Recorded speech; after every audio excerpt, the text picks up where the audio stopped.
Fury Report here. Special guest, the real world champion, Charlie Haas from SWE Fury. I'm Jeffrey. We got Case here, Michael, Carl, Forrest, and of course, the real world champion himself, Charlie Haas. How you doing today, Charlie? I'm doing great, man. Thanks for having me. And man, I appreciate let's see. All right, man. I appreciate you having me. Thanks for your patience. And I know I posted everything. This is going to go at 7:30. So my apology because while I'm working on counters to counters and holds and new ways to, snap, crackle, and pop people's ligaments or tendons, I'm not computer literate. So I had a hard time getting onto Zoom. Went through 3 computers. So. No problem at all. The champ runs the show, man. Whatever you say goes. Fresh off of a big, explosive night last night at the Irving Convention Center at SWE Fury Live. If you weren't there, you missed one heck of a show. Privilege absolutely blew the roof off the building. We're going to jump right into it.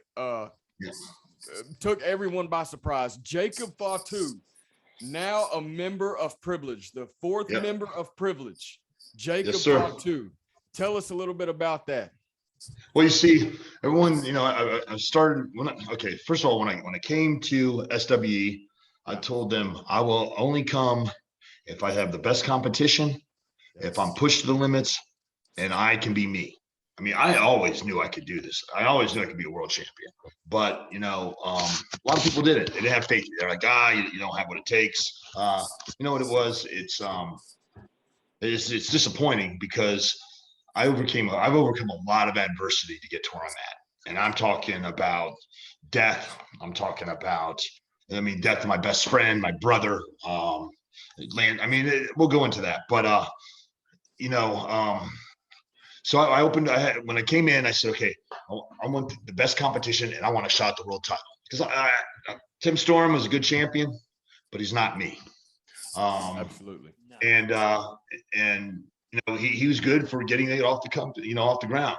I'm good for taking it to places it needs to be and where it hasn't been yet. So, and I'm sure there's someone out there better than me, but right now there isn't.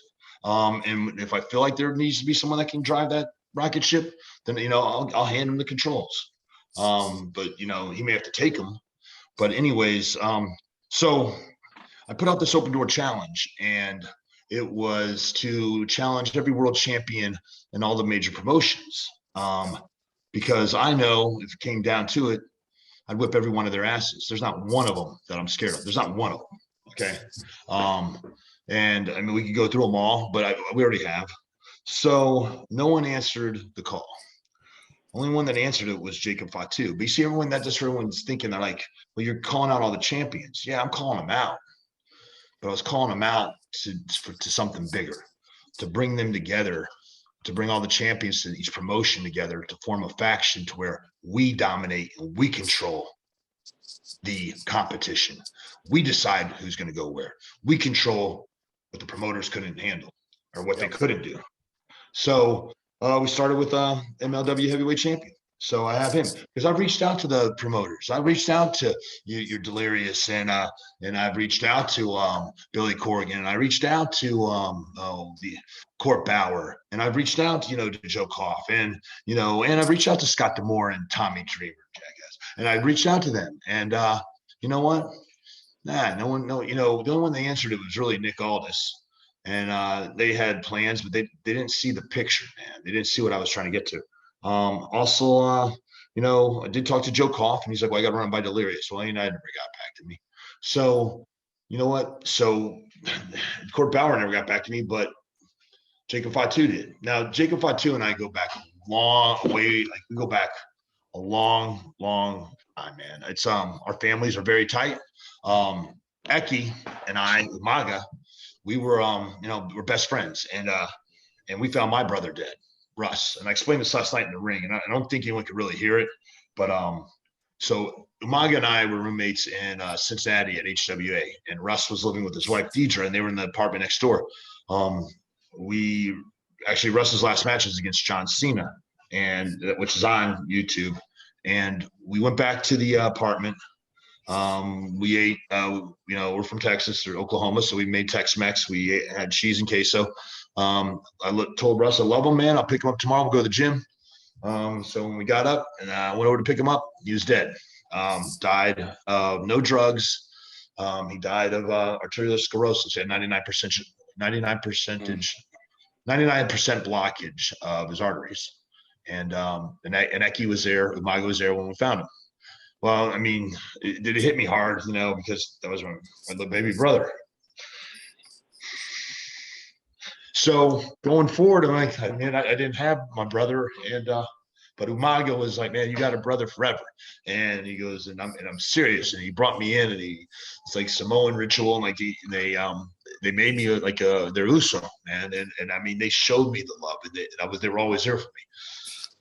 Fast forward it, God, man, 9 years later, Umaga dies, and Shelton Shelton was living next to Eki at the time I introduced him, and we were the last ones to be with Umaga when he died. So we had to, we had to let him go, man. We had to. He was on ventilator and respirator, and the family decided that he was brain dead. He couldn't do that, so they couldn't do it to him. So Shelton and I were the last ones to see him.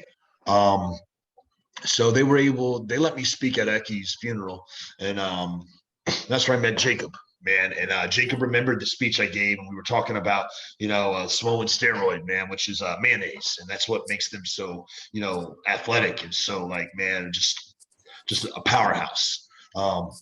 For instance, I ordered a Domino's pizza. I go, "Oos, man, Eki." I go, "Listen, I got Domino's pizza coming. There's the money. I'm gonna get in the shower. When I come back out, man, we can split it." So I get out of the shower, I come back out, and he's got mayonnaise all over it. He's eating it. It's almost gone. I'm like, you got to be kidding me, man. Just small steroid, Haas. You get big like me.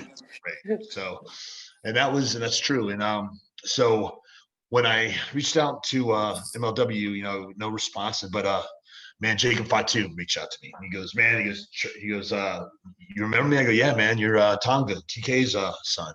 He goes, yeah. I go, dude, I got to be honest with you, man. When I watch you wrestle, it brings a tear to my eye because it reminds me of that Umaga. I go, it's a little smaller version, but just as explosive and just as, man, fast and quick. I mean, right off the start, but man, maybe a little bit more athletic. And that's scary because this guy's doing back handsprings. He's doing moonsaults. But he moves just like Umaga. Now, the maneuvers that he's using, what's even more scarier is that when Umaga and also Eki and Rosie, which is Matt Anawai, Roman Reigns' older brother, which they formed the Island Boys, the Islanders, and then it was the 3-minute warning. They were in Memphis with my brother and I. So that was the big tag team. It was Island Boys versus Haas Brothers. So, we were down there for like probably a good year and a half, man, with each other. And then we got moved to HWA, to Les Thatchers, and, there until Russ died.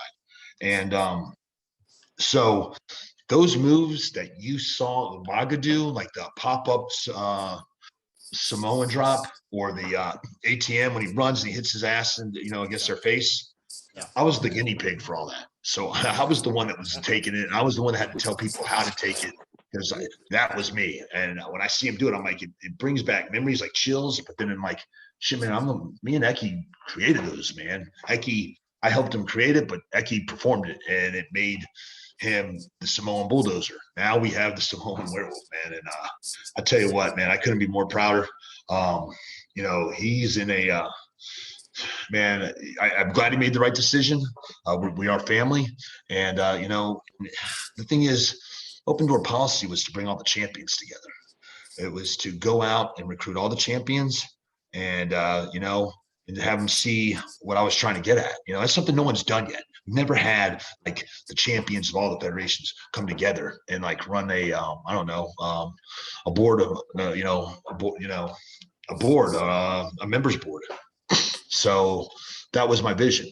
But hey, you know what? It's a start. And if they don't see it that way, look at the faction I put together, man. This is I wanted to come up with a faction of different cultures. I didn't want to be on white on white, white on black, black on brown, white on brown, brown on. I wanted it to be, there's no discrimination. We have a white guy.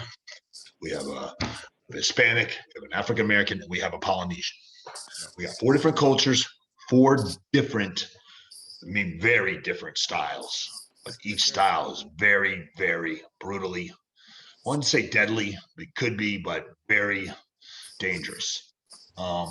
And seriously, why would I walk into SWE and I see those 3 and know I have to go to war with them, against them, when I'm like, hey man, let's put something together that's going to be the most powerful faction. And I am not bullshitting anybody. I'll put anybody's faction up against that faction right now. I'm telling you right now that we added, Jacob, there's not a damn, street fight, good luck.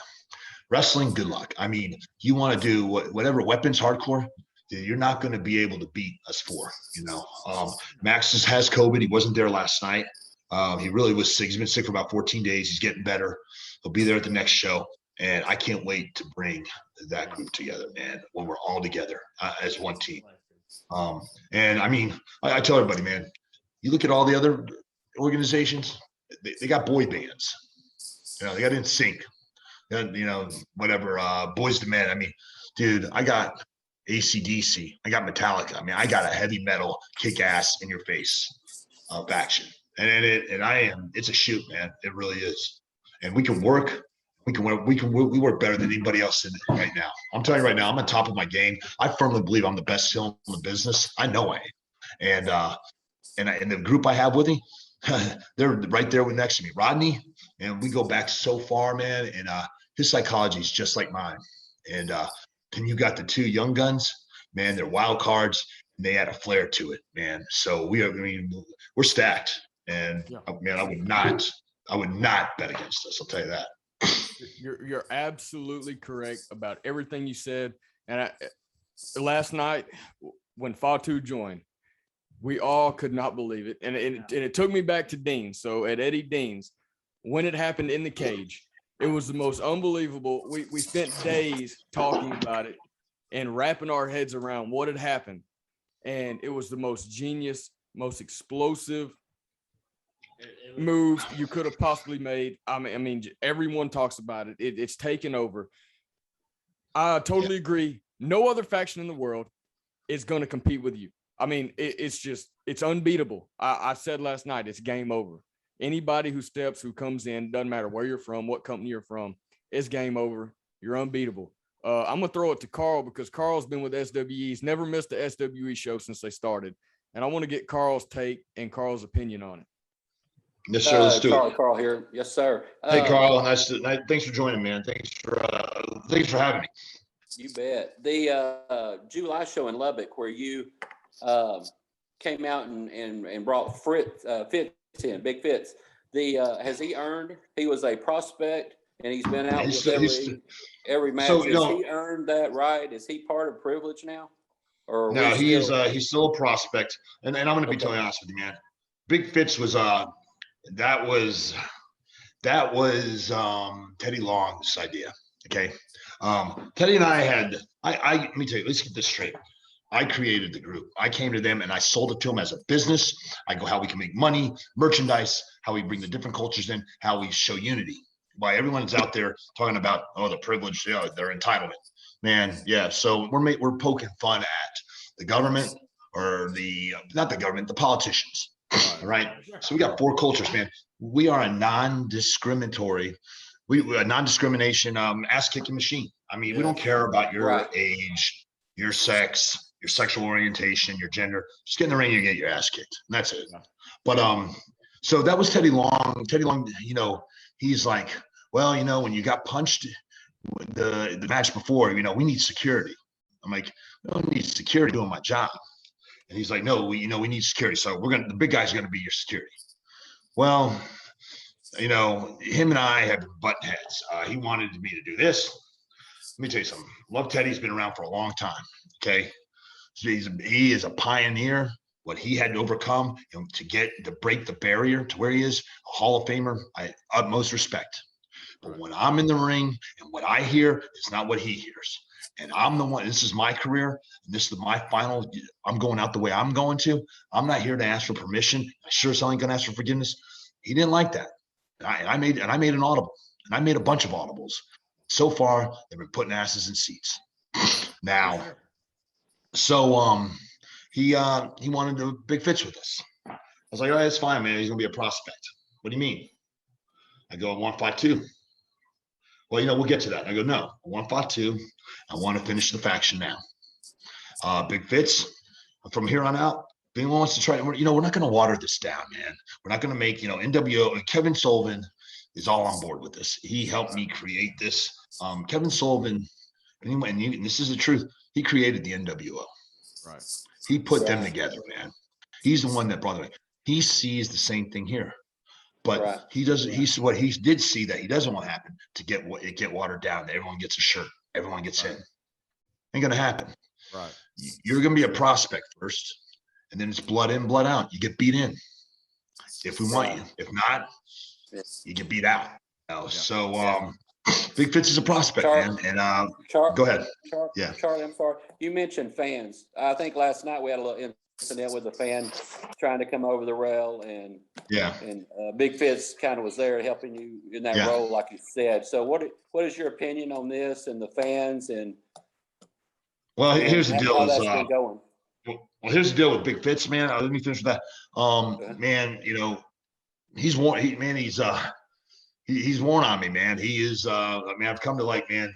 I like him a lot. Fucking, and he did. Let me tell you something. That son of a bitch served our country, man. Yeah. And I've been over to Iraq twice, and there ain't nothing. I mean, when you served our country and you put your life on the line so that I can do what I do, and so my kids can wake up free the next day, then you know what? God bless him, man. Yeah. And that right there, and me get to know him, man. I don't know when it's going to happen, but I could see him being a member of Privilege. We may just run. I mean, why not? We have 4 of the baddest motherfuckers, and then you have a giant. Yeah. Then good luck, man. Yeah, so but you know what? He did his job last night, man. And that's the thing. We may, all 4 of us may not be out there. We don't want to overkill it, but one of us will be in the ring, and there'll be one of us. The other one will have each other's back, just like that happened last night. Now, look, I know the fans hate me. I know they don't like me. That's my job because I don't care. I'm doing it my way. They are just, they hate to see someone like me have that title, to let them know how good I am. And you know what? I don't give them what they want. I just don't do it. Do what I want. But I got Big Fitz is no, he's gonna be a major player, man. He's gonna be a major player in this business. I have no doubt about it. Rodney and I are working with him, and you know what? He puts the fucking work in, man, and he deserves it. So absolutely, Mike. Hey, Charlie, Michael here. I want to thank you for coming on. Michael. Hey, I want to thank you for coming on and speaking to the Friends of Fury. And I want to especially thank you for opening up about your family and your history with Jacob. Yesterday in Irving, Texas was one of our first times to see Jacob Fatu in the ring. He's a newer member of Privilege. So I want you right here to really preview what Jacob Fatu is going to bring to Privilege, because it seems to me that he's going to be around for a long time.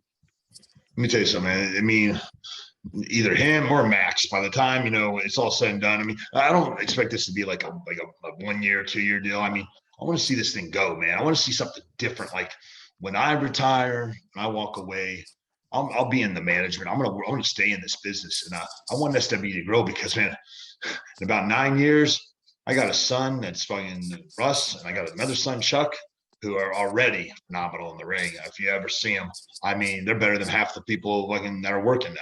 I mean, they're more athletic than me, and they're learning it. And I want them to grow into Privilege. And I want 10 years from now, it'll be Fatu or Max bringing it together and bringing them up and them being the young guns. I want to pass this down to my kids. I want Rodney to pass it down to his kids.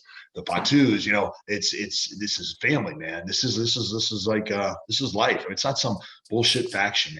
Like whatever happens, if SWE is supposed to go under, us 4 are going to another company.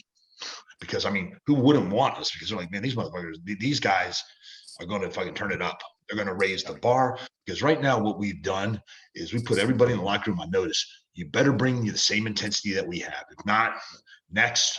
I mean, we're making the baby faces. I mean, all right, we're making our opponents, our adversaries step up. Because if their intensity doesn't match our intensity, they're shit out of luck, man. And that takes me back. So we had talked about it in earlier episodes how Carl's been with us since the beginning, but how we came across SWE was in Carthage back earlier this year. And so we came across the flyer and we was like, oh, let's go to the show. Okay, we get there and we fall in love with it immediately. And you are the driving force behind that, because you have to have something that you will never forget. And you coming out there and doing what you do is unfucking forgettable. I mean, it's just unforgettable. And you give that experience to a live crowd, and everyone's booing you. All of us here loved it. It's impossible for us to boo you. We do nothing but cheer because it's so awesome. And he's doing his job. that. And like you've said multiple times, you strap the rocket ship to your back and you're carrying this company. And you're doing such a great job of doing that and carrying the company and taking it to new heights. And a big fan of yours before we even went to the show was Forrest. I'm gonna throw it to Forrest wearing the privilege shirt, by the way. Yes. Yeah, Forrest, man. Forrest, we're hanging out sir? with that thing. That's Yes, a sir. rare. Yes, sir. So last night we saw Jack Stain run out and attack Privilege. What does Privilege have in store for him?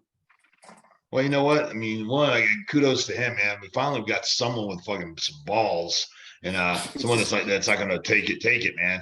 Thing is, I mean, man, you know, we got numbers, you know, and I mean, dude, you know, dude, love and war, man. There are no rules, you know. There really isn't. So I mean, he's the Texas heavyweight champion. But you know what? We want all the titles, man, and then we're gonna move on to the next territory, or you know, that's why I hope everything goes back to territories or the next promotion, and we're going to take those titles. You know, that thing's gonna belongs to Max. And he got an impromptu. That's Teddy Long's bullshit. Giving him that match should have been Max, not fucking not Jax, man. You know, it's a shame what happened with Moonshine. You know, it's you know, it is what it is. He'll be back, but I'm telling you right now, Jax, you may have drew first blood, but man, this war is just, and I can't wait to get in the ring with you, because you see guys like you think you can run right through people, but someone like me, I'm not gonna move, man. You're not gonna see me on my heels moving backwards. When you come at me, I circle, I lower my level, and I shoot. That's what an amateur wrestler does. I'm circling, man. But you think you're running at me like a bull? I create the angle, and my angles are gonna take you down. And once I get you down, I'm just gonna do what I was taught by Arn Anderson, and I'm gonna render one of your limbs useless, and I'm gonna beat you with it. And I'm gonna beat you or break you. And I mean, so it's like this. Would you go to Walmart and buy a 3-legged table? Hell no. And that's what he's going to be after I get done with him, man. Absolutely. That's what's different about me, man. That's what's different about me. It's like I'm taking my psychology, and I'll brawl in the beginning if I have to, like against Kahagas. But I bring it right back to wrestling. Like it went from a brawl into, you know, I capitalized on what his weakness was, man. I went after his ribs, I went after his back. And then I went right into a wrestling submission. So I can bring it, man. You want to go for wrestling? That's not a problem, man. Brawling, that's not a problem either. But I'm going to bring it back into what I'm best at. And that's what no one does, man. No one does that. I'm going to go after that body. And like what do I do? I work somebody's eye. Who does that? No, because they don't think about it, man. So here's the deal. If you can't see, you can't wrestle. So what's the best way to beat somebody? Beat a blind man. And so, man, I work somebody's eyeballs. And you know what? Man, it's brilliant. I don't think anyone's ever done that before, man. I mean, I'm bringing it to another level. Charlie, last night we watched the new president of SWE, Lacey Von Erich, take a fireball to the face in what was a very scary incident, which then led to absolute chaos throughout the arena. For all of us sitting here at home, go ahead. Well, first of all, it was Ricky Morton's son that took the fireball. Yeah. We spray painted Lacey Von Erich's face. Rodney did. He tagged her. As he says, tag the bitch. So he did. And And then I went to light the fireball, but I saw Jax coming out of the corner of my eye. I lit it and did not go the direction I wanted to. So it went over her and Fatu, and I turned, man, and I went right after Jax, man. And then you had Frank Stone, Edge Stone, and you had Demos. Is that how am I saying it right? Demos. Yeah. You had them come in, and they, man, they're trying to make a name for themselves. You know what? Good for them, man. I mean, that's good. At least someone's stepping up. At least someone's got the balls. And, at least, I mean, it's not going to go their way, but they look the part. So I mean, but they got a lot to learn, man. I mean, this is a well-oiled. This is gonna be a well-oiled unit, man. We're fucking tight. We're not just wow, let's 4 guys get together and play cards, drink beer, and go kick some ass. No, man, this is what we sleep, eat, and breathe, and we're just gonna get better. But yeah, man, Jax came with his buddies, and so good. We're making them raise the bar. They got to elevate their game. And so with Lacey coming in, that's part of your equal opportunity ass kicker philosophy, right? Doesn't matter who you are. If you step up, you're getting it too. Right, man. Here's what when she came in, I was told she's going to run the business part of it, and then Kevin Sullivan's going to run the rest of the part. Yeah. She gets in the ring, gets in my face. I'm like, man, yeah, I don't think so, man. I go, like I said, we're not. I'm not a chauvinist. I'm not. I mean, I coach amateur wrestling. Yeah. Our club feeds into the best wrestling program in the state of Texas, maybe in the country. Why? Because we just won our 12th straight state title. Yeah. Not only that, we just won our first women's state title. Mm-hmm. We coach women, man, and I am all up for that because I coach, kids from kindergarten up to 8th grade, and then they go into high school.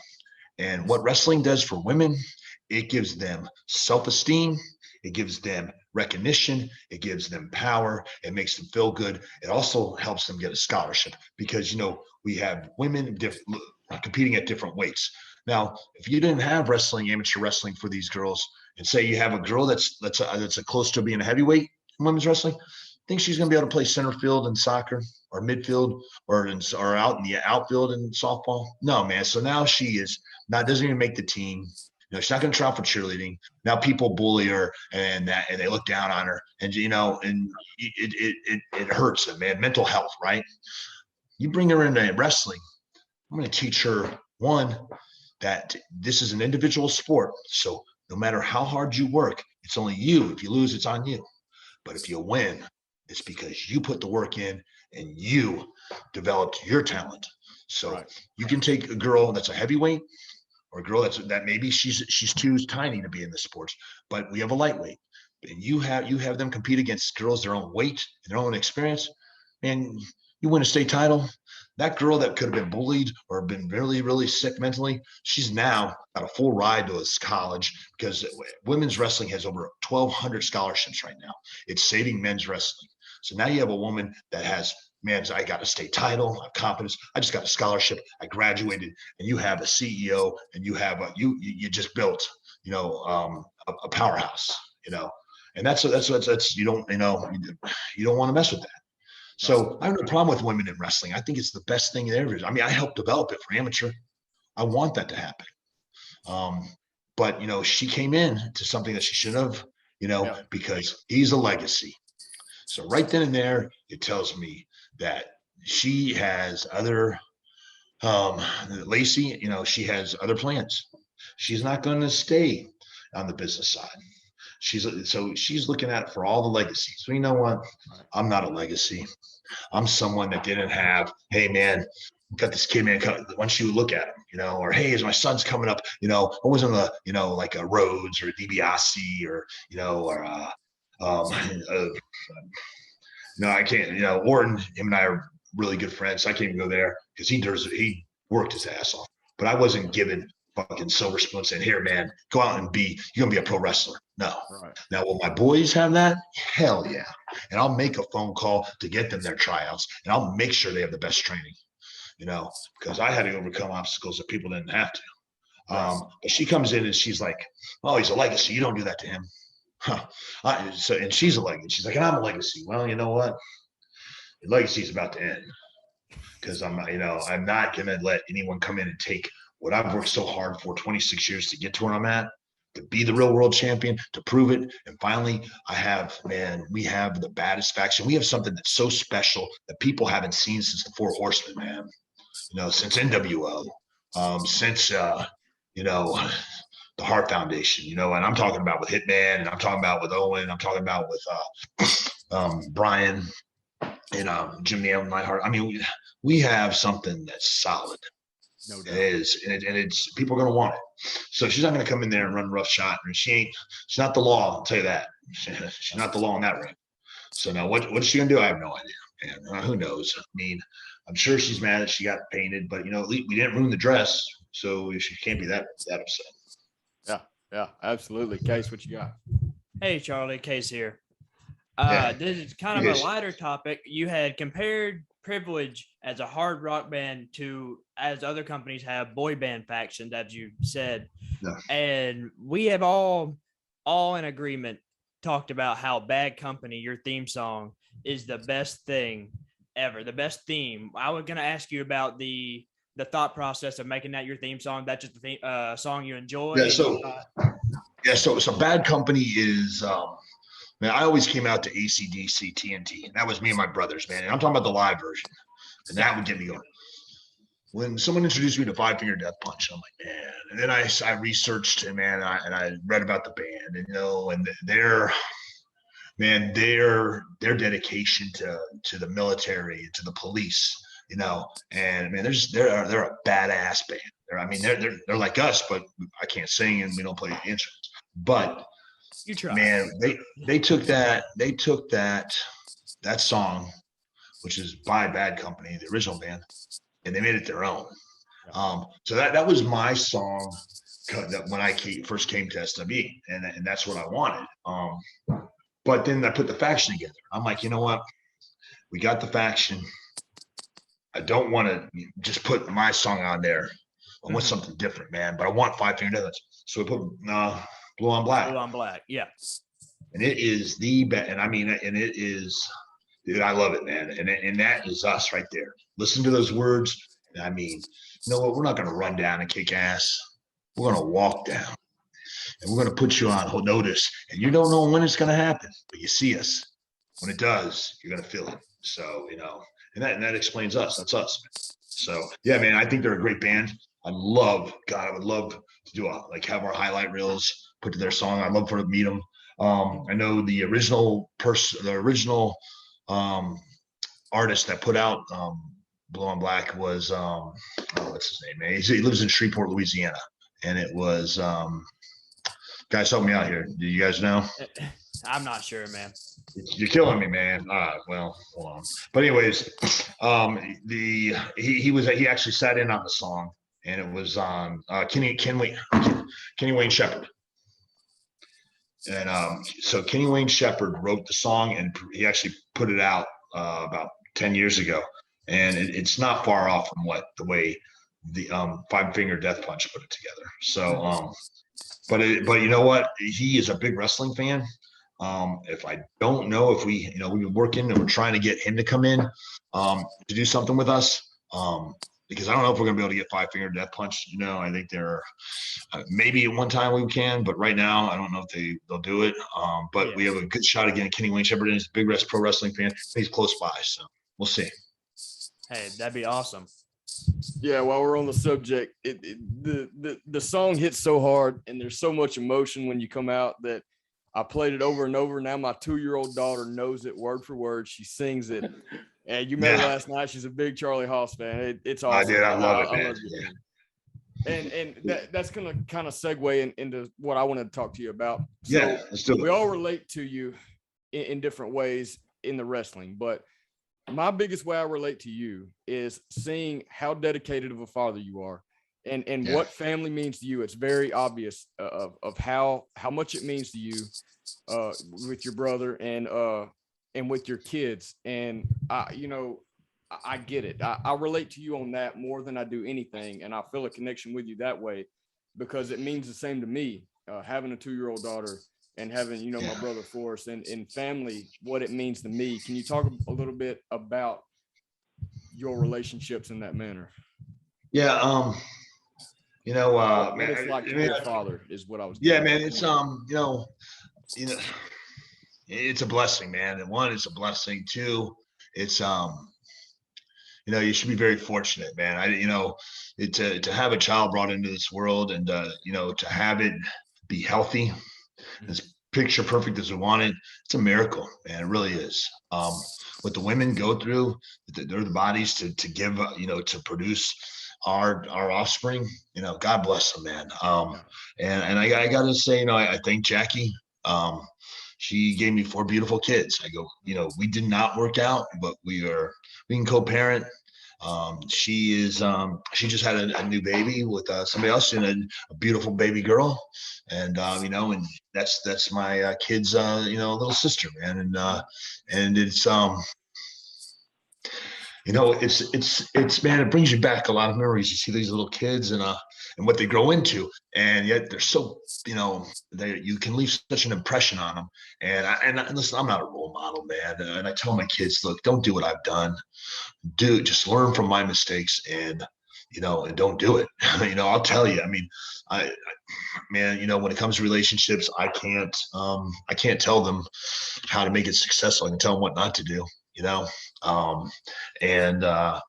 that's it, man. When it comes to Jackie, I wanted her. I told her, I was like, hey, I just want you to find somebody that can give you what I couldn't, and I want you to be happy, and that's the truth. With my kids and my daughter Kayla and Taylor, have grown up so much. Kayla's a freshman at Allen. Taylor's in 7th grade. She's on the cheerleading team. Kayla's on the soccer team. And then you got Russ and Chuck, man. That's the Haas brothers 2.0. I mean, named after my brother Russ, named after me. Man, and I watch them, and it reminds me so much of me and my brother. And I tell them, and Russ, quit picking on your brother, man. You gotta. He goes right back at it, and that's the way I was, and same with the girls. I'm like, listen, you guys can fight with each other, but here's the deal: you're gonna wake up one day, he's not gonna be there. You're not gonna be able to go back and tell him you're sorry. You're not gonna be able to take all those things back. So you guys got a built-in playmate right there, man. Somebody that you can always be with, and that'll always have your back. So you guys got to be you guys got to love each other, man. You guys got to quit, the petty bullshit and, and just be a family. And that's something my mom and dad instilled in us. And, I got 2 great sisters, Kara and Kelly. They've helped me out a lot, especially lately. So, family's family, no matter what, they're always going to be there. I got a great mom, and I've been lucky, man. I really am. So, you know what, from the bottom of my heart, man, I appreciate you opening up and, yeah. You've been a super inspiration these past couple months because I look up to you and just you say you're not a role model, but what it means to you is different. It's a different kind of special. No matter what your actions do, your intentions, anyone can see that they're pure, and how much it means to you. And it's the same with me. You can't put into words what it means to you. So I really appreciate you opening up and sharing that with us because it's very touching and inspiring. Thank you, man. I mean, yeah, I mean, and that's the thing is like with me, like, I mean, I'm not afraid, man. Yeah, it brings tears in my eyes. I mean, I've had so much, and I'm not saying that no one else has had it. I mean, let me talk about this. Like, so when I signed to go to Memphis, it was my brother and I, Haas brothers. It was the Island Boys, Maga, Maddie, Steve Bradley, Lance Cade. All right. There's 6 of us right now. Out of the 6, I'm the only one alive. And, every one of them has passed away. And they were my closest thing, my brothers, man, they're gone, and so, Rodney, Mac, and and I'll tell the story over and over again. So when Russ died, man, I was shipped over to Louisville, and Jim Cornette, man, he saved my fucking career. And, he taught me, to be, actually I was a babyface down there. So he really taught me, man, how to work the crowd, how to get them, how to fire up. And Arn Anderson came in to evaluate the class, and Rodney Mack was in it. And what's he do? He goes, Haas, Mac, get in the ring, man. You got 8 minutes. You get in now and you call it. And you get in the ring, do it. So we did. And man, I was the heel. Rodney was the babyface. We really never worked each other. I just got there. It was like magic, man. I don't know if like my brother, my guardian angel was there. Next thing I know, Arn Anderson stands up. He starts clapping. He goes, "That's why you need to be up at TV." And he made a phone call. We were on the road the next week. And it wasn't for Rodney, I wouldn't be where I'm at. So this is full circle, man. And, this is why I want to finish this with him, And what people don't realize either is whatever happens with Shelton, fuck, man, you never know what'll happen. They're releasing people. He may just end up where we are. But, Shelton and Rodney, they were a tag team at OVW way before Shelton and I were together. Oh, man, we've been waiting and hoping for that to happen. We really have.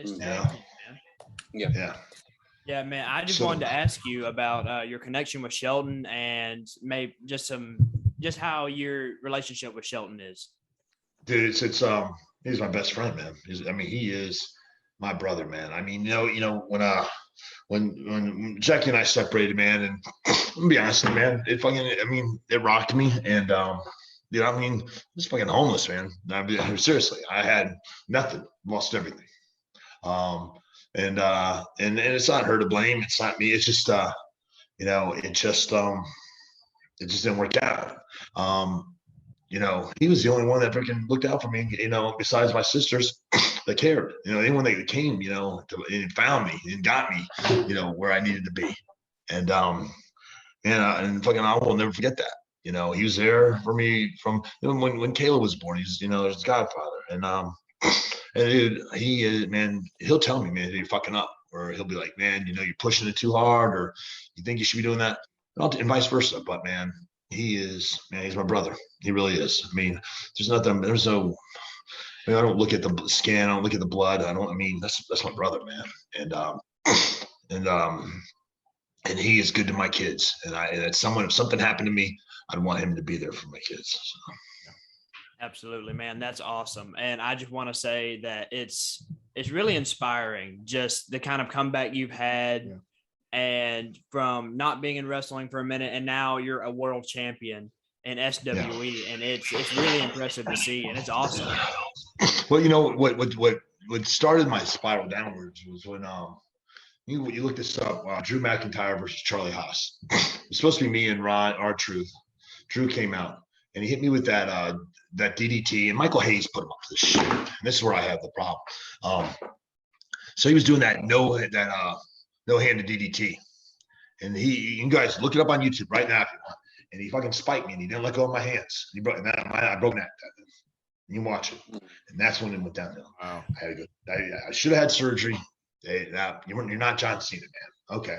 So they put there like, it's just you're swollen, you can't move, but you're just swollen, man. It'll decompress, and eventually you'll get your feeling back. All right. So finally that happens 2 months later, and then I'm going through therapy.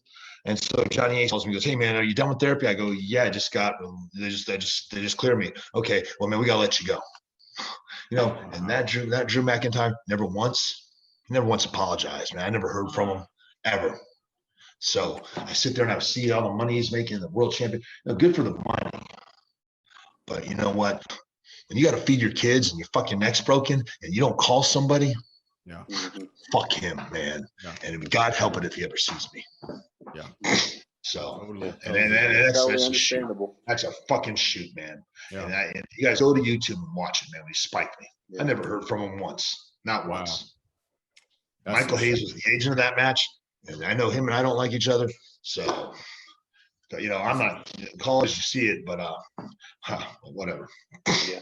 That's some shit. Well, the silver lining is you brought it to it brought you to here. It gave you the obstacle, brought you to us. I'm thankful for that part. I'm going to throw it to Carl because I want to see from a fan's perspective, Carl, what is it like pre Charlie Haas to now Charlie Haas from a fan's perspective? Yeah, please let me know, because whatever I'm doing wrong, I'll correct that motherfucker. Go ahead. Oh, nothing. No. First of all, I'd like to say I know your kids have to be proud of you, Charlie. I see them at the matches. They're throwing popcorn at you and videotaping. Your daughter's videotaping you, and they're there and helping you. So I do know that.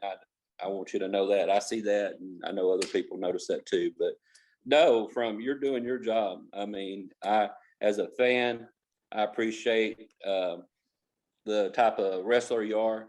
You're the heel. You're leading a group. The privilege. Last night, I would have a question too. Last night, you talked about toughest competition, and you're wanting the toughest competition. You had it last night with Monster.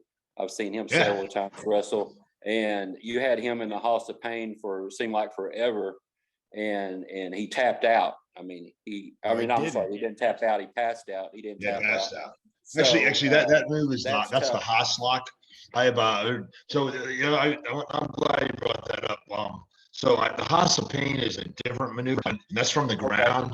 The Haas lock, where what I've done is I took basically I took a single-legged Boston Crab and turning it in. I put a spinning toe hold on it, and I'm the only one that has done this, man, and no one else has done this lock.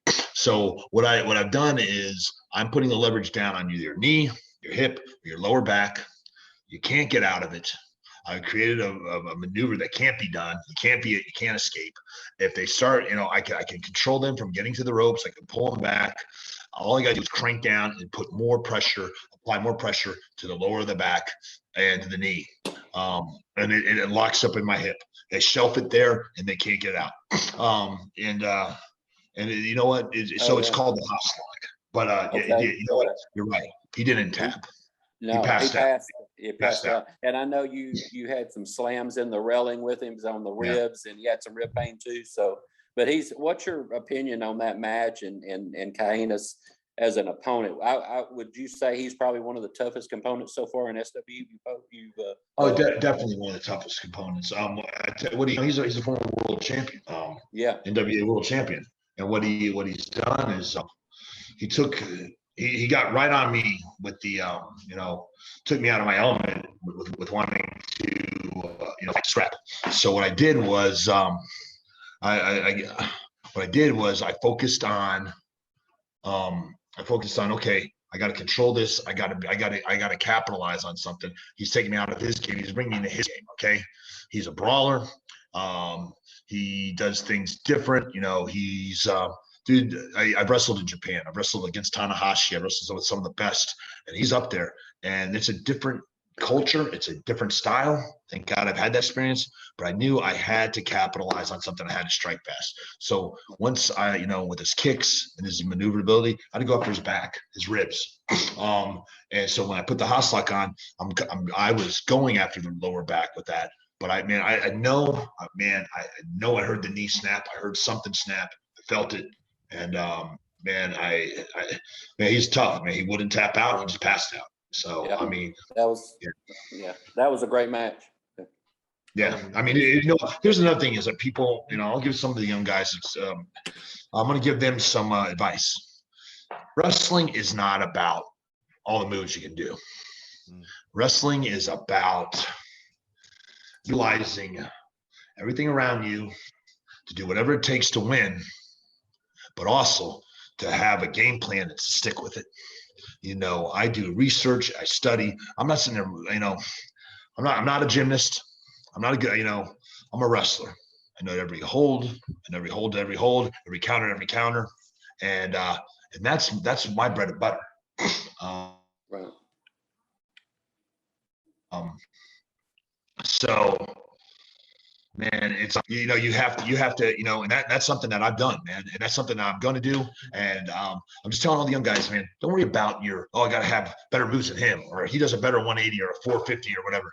Dude, they don't looking at that, man. They want to see your work. They want to see what you do in between those moves. They want to see what holds you have, and that's the thing that I finally figured out. It's the work in between the holds. Yeah, Charlie, looking at the talent with SWE, one other question. Who would you say, we ask everybody this in our podcast, who would you say is the most underrated talent right now with SWE that deserves that shot, that the next big thing?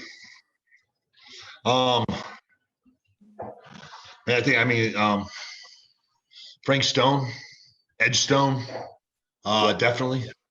We love Frank. We do love Frank. I'll tell you what, another one who is he's part of Shane Taylor's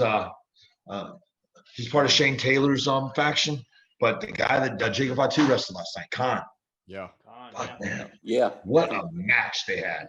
Yes. You know, dude, I mean, just unbelievable, man. I mean, Right. unbelievable. But, you know, I've actually, man, you know, I just want to tell about everyone. You got to utilize what you got to do. I wrestled Khan, and that is the match that I was able to take. I took a kid and throw him against the ropes to net Khan to where he ended up doing the trio outside. No one's ever done that. Kevin Sullivan called me 3 days later. He goes, I just spit my coffee all over my computer. He goes, I have never in my life seen one take a child and use him as a prop or to use him as a foreign weapon. I was like, man, this guy's a big guy. He's going to land on me. He goes, holy shit, man, what do I do? I mean, can't jump up there and shake the ropes. So I threw somebody, you know. So, but that's what I'm talking about. I'm different. I think outside of that box, man, you know. No one's ever done that. No one's ever done that. So. No. Absolutely. Forrest, what you got? Yes. So I was wondering, what is the experience difference between SWE and is like WWE? All right, I'll tell you, this is great, man. From a wrestling standpoint, SWE's ran like wrestling should be ran. Mm-hmm. It is Kevin Sullivan's one of the greatest minds in the business. Yeah. Arn Anderson's one of the greatest minds. Dean Malenko. And I'm sure there's others, but I'm just telling you, Jerry Briscoe. But the ones that are still in this business right now, Kevin Sullivan, I mean, he is the last link to Eddie Graham. Now, if anyone knows their wrestling, and I'm not talking about, I talked to a bunch of these wrestlers. I'm like, man, has anyone, studied? I mean, how far do you guys watch wrestling back in the day? Yeah, man, we watched the Monday night, the Monday Night Wars. I'm like, yeah, but shit me. I go, no, I'm talking about territories, man. Yeah. I'm talking about, has anyone ever heard of Florida Championship Wrestling? Right. Well, Eddie Graham was one of the greatest bookers and one of the greatest finish guys that, different promoters throughout the United States, like in St. Louis or up in the Carolinas, they would call down and they would ask him, hey, man, finishes or, angles and all that. And Kevin Sullivan was right there when he was doing it. Mm-hmm. He was teaching Kevin. So Kevin is the type where and I want him. He controls, man. He controls all that. If you have an idea, you bring it to him. He'll look at it and he's like, let's do it. Yeah, why not? If not, let's try something else. That's what makes us different. Yep. It's nothing new. It's something old that's being applied. It's the way wrestling should be. There's nothing wrong with wrestling. Wrestling wasn't broke. What happened was Vince McMahon got, he was an entrepreneur. He saw cable come in. He went in and he bought everyone's TV time and put WWF tapes in, and there was no more territories. At one time, there was over 37 territories. Man, you can make a living. You go from one territory to the other territory. You do it for 10 years, and you got a call from Vince, Senior. Where you got from Carolina. Say, man, by then you were a 10-year veteran, grizzled. You look like a man, and they can put the world title on you. Right. Putting the titles on kids that, went to the bar they get their ass kicked. Now that's the world champ. You got to be shitting me. It used to be they put the titles were given to men that could actually kick some ass, like Harley Race, and Arn Anderson and Bruiser Brody, and men, not boy bands. So, and man, God help it, Anyways, that's what's different about SWE. We have, we have one of the greatest minds in wrestling. One of the last links to Eddie Graham. And what I'm doing is I'm sitting down next to him and he's teaching me. He is teaching me how to book. He's teaching me how to put this together, how to build a company and how to take it from, starting where we are and to make it grow. So a lot of it's on me because I'm the guinea pig because I'm coming in, but he's letting me drive the boat and let me do what I want. Now, if he doesn't like it, he'll tell me, right now. And it's like, he's like, you know what? I want you to think we got to be different every time. We got to think outside the box. We got to push it. We got to push that envelope. And that's what we're doing. It's, listen to Arn Anderson, how they come up with the four horsemen. They were all four of them were driving together and drinking some beer. And they came up with reading the Bible. Like, man, the apocalypse, the four horsemen came down, went to Dusty, pitched it to him. Let's do it. That's how things are created, man. It's WWE, they have writers, they have Hollywood writers. that have never been in the ring, and they don't know what we go through. They don't know what we hear, what we're feeling. Let's take Joe Henning, for instance, a third-generation wrestler. Larry the Axe Henning, Kurt Henning. You bring him in, you call him fucking McGillicuddy. How the hell is he ever going to get over, man? How the hell? Why wouldn't you just keep him as Joe Henning? I mean, make him another Randy Orton. I mean, come on, man. No one's going to feel like they can get over with that. If you don't believe it, they're not going to believe it. Don't come to me and give me a piece of paper and say, hey, I need you to read it. You have to say it like this. Bullshit, man. Yeah. You don't know me. I'll not tell me what you want and I'll get it there. But God damn it, don't tell me how to deliver a promo. Yeah. We don't write anything down, but I know what I got to say. I go out, I'll call it right off the cuff. Yeah. And people are like, man, you're really good on the mic. No one ever gave you a chance. It's because this is the way I feel, man. This is what's been pent up and built up into me. And what I say is what I feel. And because I know it's the truth, they know it's the truth. I believe it, they believe it. And that's what's different. SWE, we take real live circumstances, we turn it into our livelihood in the ring. And man, that's what's different. We don't have, and I'm not saying there's anything wrong with Hollywood writers. I'm just saying you can't write me. And I couldn't go back there because they couldn't write. If I went back and said, hey, I do my own writing. I don't want Michael Hayes anywhere near me. He's not gonna call my matches, and I call my own matches and finishes. I've been doing this for 26 years, and I've been with the best of the best. I know how to do it. And that's another thing. Kevin, man, he lets us come up with our own things, man. All right, here's what the winner is. This is how we needed to do it. You guys put it together. And that's the difference, man. That's the difference. It puts us all, it makes us so much better because we have the best mind in the business that's passing it down to the hardest workers that want to learn.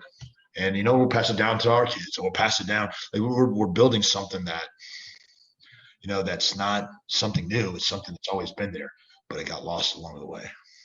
Absolutely. And it's spot on that you say that, because the whole inspiration for us starting this podcast, we had none of us have ever done anything like this before, but we sat around one day and said, man, we talk about this stuff all day, every time we're together from the first show that we came. Why not record it? Why not do this? And, we had this conversation before. We had this conversation. What is it about this little Texas company that we love so much, but don't watch, watching anything else, watching any other company is a letdown compared to SWE. What's the difference? Amen. And everything you just said was what we have conversated amongst ourselves about many times. The difference is everything you just said. And it's great hearing that's also your opinion. Well, and the big thing is man, and this is something that we're trying to do. We really hope this will happen. Booker T is running a hell of a program down in Houston. Right. Rodney and Jazz have their facility down in San Antonio. I'm going to open up a wrestling school here in Dallas. It's going to happen here soon. And what it's going to make me different than everybody is like, okay, I'm killing it right now, and I know I'm the best. I know. I mean, I don't want to toot our own horn, but I mean, we're what's privilege is what's causing all this, man. So toot. I mean, we're causing all this, and what we did is we just took, man, me and Rodney, we were taught and trained, Arn, Jerry Briscoe, Cornette, we were trained to call it in the ring. We were trained to you listen to the crowd, and then you do what you want. You listen to where they're directing, they're trying to steer you somewhere, you take it the way you want to go. No one does that, man. Everyone's got to go out there and get their shit in, man. And you never want to know, I can't look like a pussy. I got to look like a badass. I got to get my shit in. And you don't know the psychology, man. You don't know anything about this sport if that's what you think you have to do. Will, I'm gonna call him out. Will all day. Fucking tremendous athlete. Yeah. Fucking tremendous athlete. He could be one of the best if he quit worrying about getting his shit in and getting all the moves in. I mean, he is. I mean, man, look at Jeff Hardy, Ricky Morton. Just sell. Just fucking sell. There'll be a time and place for me or whoever you are that you're bound that's gonna pop like popcorn, man. Right. I mean, we know. I mean, we're not here to just decimate, man. We got to make money. Right. And we got to make this. We've got to make it reality too. We want it so close to reality, and that's the difference with SWE and everyone else is that we have grown men that what we do fucking is believable. It's not see-through. I got 4 kids, man. If I ride home and if and they tell me who on the roster sucks and who should be there. Like my daughter Taylor goes, Dad, man, is wrestling real or fake? I go, Taylor, I've amateur wrestled and I've been hurt more times than pro wrestling. She goes, really? Because my punches look better than so-and-so's. So you're absolutely right. They do. So I mean, seriously, if you can't have an 11-year-old girl come and tell you that their punches look like shit and their kicks look like, they can't connect and it looks funny, then you know what? Then as a promoter, I got to look at the roster and I got to say, hey, let's send him. We got to get him trained. We got to get him well trained. And that's the thing. There's so many people out there with schools that don't know what the hell they're doing. They want to teach moves and, they don't teach the psychology, man. They don't teach, they don't teach wrestling. They want to go out and just, make money and that's it. So, so what's going to be different with my school is, and I'm going to be the first one to do this. We will teach the psychology of singles wrestling, but I'm going to be the first school that's going to focus on tag team wrestling. Awesome. Tag team wrestling is a dying art. Yeah. It's something I pride myself on with my brother, Shelton, even Rico, and Arn Anderson and Jerry Briscoe put their seal of approval on us, me and Shelton and Jim Kettner. And I will tell you right now, I will not let this tag team wrestling die. I got 2 sons that I want to see one of the greatest tag teams because at one time tag team wrestling could main event, WrestleMania. It's a shame. People watch tag teams today. Heels are trying to out wrestle the baby faces. They don't know how to cut off the ring. They don't know how to not bury the ref. They don't know how to utilize. Everyone's like, well, I got to get my double tag team. I got to get my tag team moves in. Arn Anderson, Tully Blanchard. Arn Anderson, Ole Anderson, the greatest tag teams ever. Can you tell me one double team move they did together? Anybody? Nope. No. But they're the greatest tag team ever. Why? Because they knew how to work as a tag team. They knew how to take an opponent out to work. They didn't know what they were going to do in the ring until they saw, how they could capitalize on an arm, a leg, or but they did what it took to win. But they weren't worried about, we got to have a better tag team move than the Rock and Roll Express and another tag team that God rest Bobby Eaton, but Jim Cornette and the Midnight Express. No one utilizes managers anymore too. I want managers to come, I want to put a manager with the tag team. Managers are, Vince has gotten away from them. You have a good manager, man, you can have it. Goddamn, Jim Cornette and the Midnight Express, you don't get any better than that, Yeah. And so my school is going to be opening up to tag teams, and it's not going to be 2 guys we're going to throw together. I want them to come to me, and if they've been doing it for a while, let's sit down, let's fix what we need to fix. Let's polish you up, man. Let's get you to where you are. I hear so many people like, well, you don't know anything, Charlie, because you never made it big in WWE. As a tag team, yes, I did. Yeah. As an individual, you know what? I've been in the ring with the best of WWE, and I've learned a lot, man. And it didn't go the way I wanted to. Injury, it held me back. I was, doing stuff, gimmicks, but you know what? I learned a lot from that. I don't regret any of that, but it's made me who I am now. And now I can set that course straight, and I can go and prove that I am one of the best, if not the best bad guys you'll ever see. So you got to have a face, man. You got to have someone out there. You got to make, I call it making Shakespeare. You got to be able to tell that story. So 100%. Charlie, yeah, I'm excited to hear about the school that you're set to open. Yeah. I wanted to it's ask. going to be in Dallas, Texas. And the good thing is with the SWE, we have this kids club, and when I have my amateur youth wrestling program, and what I want to do is I want to incorporate and train kids program and train them, because I'm doing it with my kids, my sons right now, and I'm going to have them help me out and show them, progressively how to get better. Because if you take a kid now and you train him for the next 10 years, like my son will be a pro in 9 years, but you teach him the psychology, how to do the right speed, when to change gears, and but you do it to where they at their own pace or with their own character, and you're going to have some superstars on your hand. And that's what I'm going to do. I'm going to produce that, man. I'm going to show them I'm going to be one of the best coaches ever. And I'm going to bring back tag team wrestling, and I'm going to develop a youth program. So. And to your personal ability, how do you feel your collegiate wrestling career really prepared you for your career that you had later on? I'll tell you what, man, this is how amateur wrestling is the hardest sport in the world, because it's what amateur wrestling does, it pushes you in the most uncomfortable positions. It's up to you to learn how to get out of those uncomfortable positions.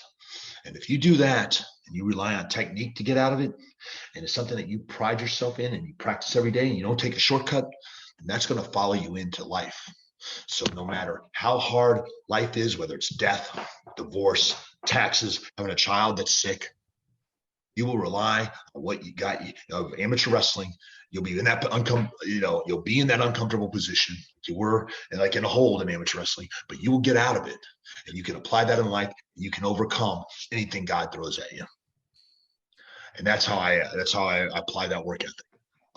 I take with the young kids, it's repetition after repetition. They have to ingrain it into their DNA to become second nature. And little things make a big difference. I make sure we don't ever overlook anything. Little things make a big difference. And then from there, we have champions. Consistency. It's a mark of a champion. Consistent of getting up, consistent of saying my prayers, consistent of working out, consistent of working on my technique, consistent of studying, what I love. Consistency is the mark of a champion. And that's what I take with amateur wrestling. And when I do seminars in pro wrestling, I'm like, dude, you guys got to go back to the basics. We got to start. You can't overlook, man. Hey, man, I just want to go and learn how to, powerbomb somebody. No, man. We got to learn to walk the ring. We got to learn to, to scope out the crowd. We got to learn to, are the ropes too tight, too loose? Who my opponent is? There's a lot more before I start powerbombing and doing hurricanranas. Man, that's awesome. And we always love to see you're just putting in hard work in their mind. And that's just something people don't have nowadays. That's really cool to see, man. We just want to go ahead, man. No, and the thing is like, I guess I grew up in that era where we didn't have the video games. Atari 2600 just came out, but what I had was Eye of the Tiger and Rocky 3. And then AC/DC and Vision Quest. I mean that is what, man, I saw Rocky run, man, I'm getting up in the morning running, now it's, it's different, but you got to learn to be able to coach those kids and, try to, find what's going to ignite them and what's going to make them, transpire to be who they want to be. So. Yeah. And just while we're on the subject, you're talking about your coaching, I coach high school sports as well. And I'm drawing a lot of inspiration from you, because I also try to teach things in sports that will translate to life, like what you're talking about. Right. Yeah. Right?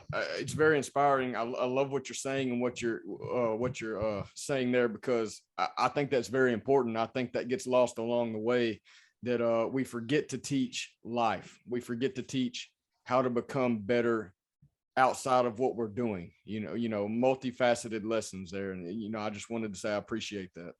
And people understand, like, sports, it's an outlet, man. A lot of kids, they don't have it good at home. They're going through a lot. And that is an outlet. It helps them relieve stress, man. Yeah. And not only that, but they may not have the best family life at home, but you get on that field. Man, one of the best times of my life, I look back, was high school, man, or junior high. I was crying, man. I'm getting my ass kicked in the wrestling room. But it was the best times of my life because, man, we became a family. I was fortunate, man. My amateur wrestling program, number 2 in the country, Oklahoma. Number 1 team was Midwest City, right down the road from us, and they beat us 24-23 in the dual state finals. But this is what my dedication to wrestling was like. I would wrestle at high school. I'd go over to Central Oklahoma. They were the Division II national champs. I'd get beat up by the 190 pounder and 178 pounder. And then I would drive straight up to Oklahoma State to Stillwater. And I'd go there and I'd get beat up by Chris Barnes and Randy Couture. And I did that for like 2 years straight.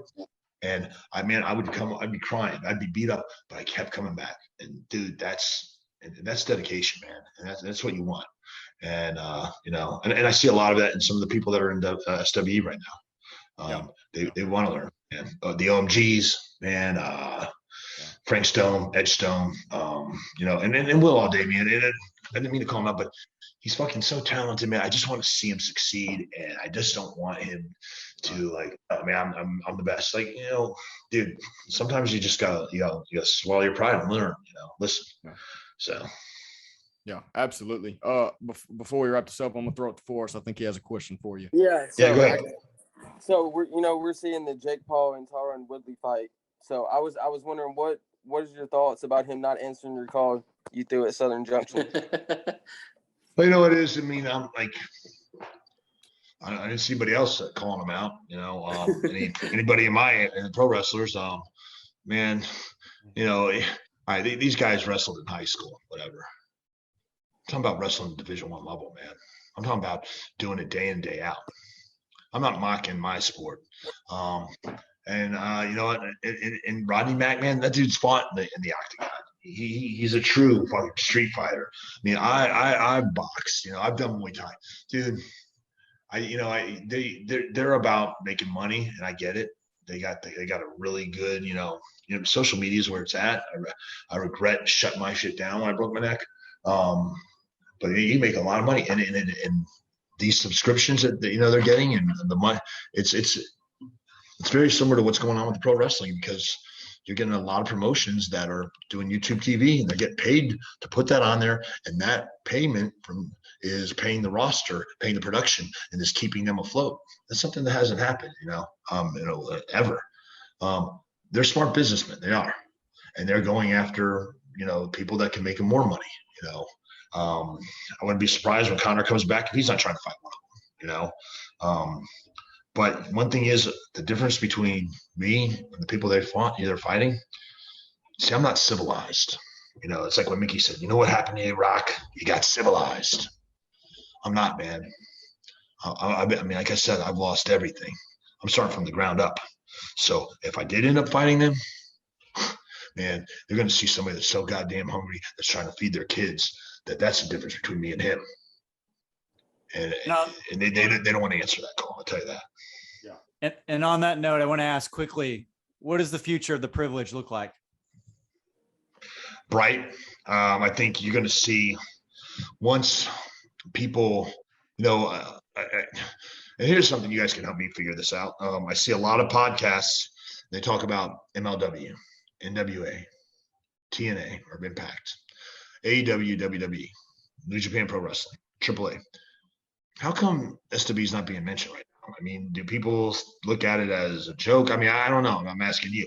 I think that once, I don't know if, Shelton knows about it because, I drive it down his throat. Booker T knows about it because he knows we're putting asses in seats. But what is it? Why aren't people talking about it? I mean, I don't know. I mean, we doing what needs to be done? You guys have, your finger on that pulse. You tell me. Because once we can figure that out, when people find out about this faction, I guarantee it, we're gonna become free agents. And I guarantee they're gonna be, hey, man, you guys come in and do this. Kind of like back where, you would see the Four Horsemen, show up at World Class Championship Wrestling, or they'd show up in the Carolinas, or or the Rock and Roll Expressway. They jumped all around. So I answer that question for me, guys. I mean, I don't know what we're missing to get our names out there, but I know once Arn Anderson and them see what we've done, I don't think that they won't become knocking. So I don't know, man, because to me, like I had mentioned earlier, anything outside of SWE to me is a letdown. It's the only thing out there with the old school Texas style, all that stuff, the attitude. To me, it's the only thing out there with that. It's got something that others don't, and I have no idea why anyone feels like it's not getting the notoriety it deserves, because it does deserve that. We've got the right people in the right place, and it's exploding within itself, and it's not getting that little the recognition. Recognition. Right. Yeah. We need that recognition because we deserve it, and you deserve it because you've worked your ass off to get here and you've exploded the company. I don't know, man, that's why we started this, Charlie, too, to get SWE mentioned and out there, because we know it's a great promotion. And if everybody would just watch it and give it a chance, they would be hooked like all of us would. Most definitely. I don't get that because, I've reached out to all these, I have a lot of contacts. I've worked with Ring of Honor. Joe Koff finally, he called me back and he's like, well, let me talk to, Delirious Hunter, and let's see what he has to say. But I don't, everyone's working with each other. And once, you look, you take a look and say, okay, let me see what they have to offer. They see what they have to offer. I mean, I'll be honest with you. Pat Kenny, NWA did reach out to me about 2 months ago. They wanted me they're like, man, we love what you're doing. We love the character you have. I'm like, well, Pat, and Simon Diamond, I go way back. Jim Kettner trained him, and he had a lot of help with me and Russ moving on to, WWE. And Jim Kettner's the one that started the Super 8, which was, he's developed a lot of good talent. So Pat calls me, goes, Charlie, man, we love what you're doing. We want you to come over to NWA. And he goes, like, the character you have is awesome. Billy loves it. You're an old fashioned heel. I'm like, yeah, but Pat, it's not a character, man. This is really me. He's like, no. He's like, we tried doing it with Joe Henning. It just didn't work. I go, it's not a character. You can't just throw this on somebody. This is me and this is the way I feel. So, Pat, you know me a long time. He's like, okay, well, we want you to come. Man, I'm not could I have gone? Yeah, I could have. But we just started privileged, and SW gave me a platform to be me and to prove why I am, and that's why NWA called me. So I didn't want to leave SWE, and I haven't left them. And I want to make this work, but I want to continue the working relationship. I would love to do something with NWA. I would love to, I've reached out to them, hey, let's do something. Let's work towards our main goal. Our main goal is that WrestleMania is going to be here this year in Dallas. Yep. Yeah. We have the convention center Wednesday and Thursday night, of that week. I mean, why wouldn't somebody want to come in and partner with us, co-promote, and have, let's work. And that's with Kevin Sullivan. Let's work backwards. This is where we want to go. Let's start right backwards. No, everyone goes week to week, man. I'm like, dude, we've reached out to everybody. No one's returned our calls. I don't know if they are scared of what I'm preaching. I don't know if they see, shit, man, these guys are running. These look like men. They look like they're going to hurt us. I mean, they see privilege and like, oh, they've stacked the deck really high, man. There's no weak link in there. I don't know. I don't know what it is. It's a shame. Another really thing is, go ahead, man. No, I thought maybe, we would hear something from Impact, but they have Kenny Omega running around, and Christian got the title now. But I'm like, I don't know, man. I don't know. I'm just disappointed in Scott D'Amore and Tommy Dreamer. I really am. I don't know if they're just, you'd want a buzz, man. You would want people to talk about what makes you different. I mean, shit, man. People know who I am. People know who Rodney Mack is, man. You bring in, they're going to know who Jacob Fatu is, and Max. They're going to know who Max Castellanos is. I mean, just if we hit, it would. I mean, especially on the internet, man, it'd make a buzz, and that's what wrestling needs: people to talk about it. Yeah. I mean, I just don't get it. I don't know. Yeah. Another thing is, man, like you had said, companies sometimes are just scared of if you have some people coming back and forth, they're just scared. Well, like you said, these are men, they don't look like our boys that we have on our show. It's competition. They may see our SWE guys and be like, well, those are the guys to watch, Yeah. I don't know, man. I mean, it's frustrating. It is, we're developing everything organically. We're going from, we're developing our own talent. Me and Rodney have very, very similar psychology, man. We do seminars, and we do a camp before every show. It's funny. I've had people reach out to me that run the camps for like AEW and I don't know, Impact, and like, hey man, we want to come in and do a clinic for you. And I'm like, what the fuck can you teach me that you don't do? Because I know I need you to come to my clinic so I can work with you.